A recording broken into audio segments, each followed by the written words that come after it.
போட்டிக்கு போறேன். என்னோட பெர்ஃபார்மன்ஸ் எப்படி இருக்குன்னு பாருங்க. ஐயா, நீங்க தான் இந்த அழகி போட்டியோட நீதிபதிங்களா? உங்களோட அழகுக்கான ரகசியம் என்ன?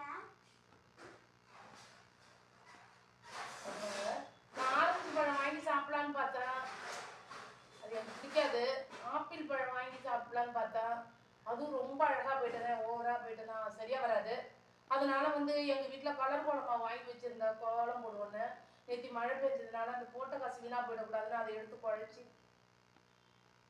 அப்படியே பூசிட்டு அப்படியே வந்துட்டேன். அதான் சார் என்னுடைய இளமை ரகசியம். நீ கூட ஆரஞ்சு நல்லா அழகா இருக்கிறேன், ஆனா கோலமாவை பூசிட்டு வந்திருக்க. நீ வீட்டுக்கு போமா சார். நான் ரோஸ் மில்க் குடிப்பேன் சார்.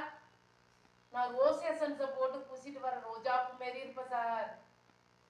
போடுங்க சார் மார்க்க. போய் காடி மாரி மாறிவாங்க போமா சார். இந்த நாளை குறிச்சு வச்சுக்கோங்க. என்னை தென்னாப்பிரிக்காவை கூப்பிட்டுருக்காங்க. நான் அங்க போய் ஜெயிச்சிடும், நாங்க தானே ஜெயிப்போம். அப்ப பாருங்க சார். நீ எங்க போறாங்க, நான் தான் ஜெயிச்சு அங்க பாத்துக்கிறேன். பாருங்க, நான் எங்க போனாலும் ஜெயிக்க முடியாது போல இருக்கு. இதான் விதி போல இருக்கு.